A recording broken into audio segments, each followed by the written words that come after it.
1959 movie review, Imitation of Life, directed by Douglas Sirk, starring Lana Turner as Laura Meredith.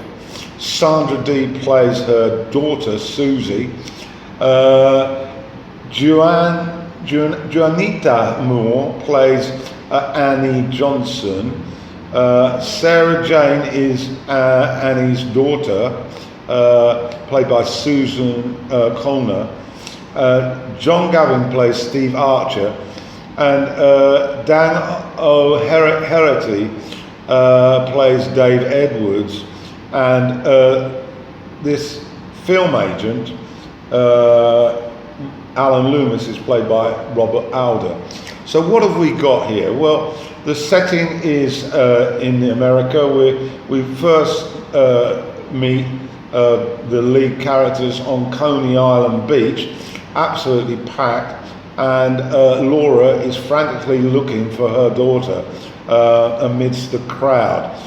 She finally finds her, and her child has been taken care of by Annie, who's a negress, and the two children are playing happily. What follows is eventually Annie and her daughter are invited to return to Laura's house, and soon they become friends and they start to reside there, happily, I might add. And we become clearly focused on the racial differences between the two, particularly the children with black dolls and white dolls. It then suggests that this could be a fundamental plot point within the film. Now, Laura is on the fringe of the entertainment business. She wants to be an actress. She gets a modelling job early on, where she's modelling ads in New York City, but things don't go that well. She also meets Steve, who she'd seen on the beach. He took some photographs of the family, and he strikes up a friendship with her, which is developing romantically.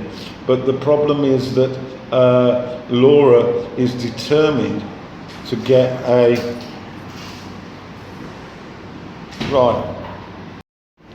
Laura gets an opportunity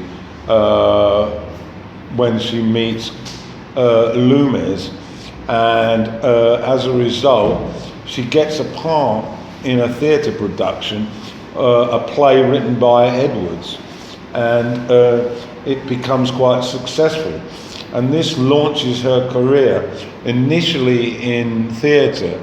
The productions are all comedies, but she becomes a very successful actress in that format, and as a result her relationship with Steve dissipates, and she cultivates this sort of aura that suggests that she's really locked into her career and isn't so attentive towards her child. Annie is very supportive in Laura's desire to be successful, but the movie then shifts its focus to the situation with regard to Sarah Jane, the daughter of Annie, who is developing a perception of herself which is very anti-colour. She is not a Negro in any shape or form, but because her mother is a negress, she gets stained with that, and she develops a hatred towards the racial stereotyping that was prevalent in the USA and is still today, And as a teenager, she finds this very difficult to handle, and this results in her having problems with her own mother, being very resentful of her mother's protective behaviour, and it provokes her to leave home and get involved in the sordid side of the entertainment business, where she becomes a dancer, but it's clearly a sort of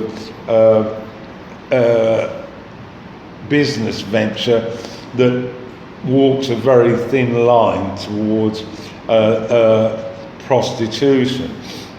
And her mother is desperately unhappy about this development, and a considerable part of the movie focuses on how their relationship deteriorates and the impact it has on her mother.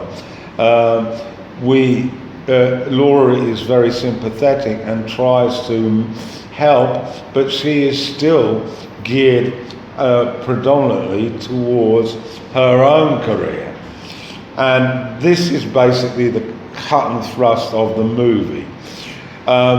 The last section of the movie I found particularly traumatic, and we witness the situation where the young girl runs off to Las Vegas and her mother follows, and a particularly emotional series of scenes which looks at the issue of racism, the issue of differences, the stigma, and it's quite moving. So there is a very weepy conclusion to this movie, which I won't tell you about, but less to say that it's a movie that's worth watching. So, Imitation of Life, 1959, directed by Douglas Sirk.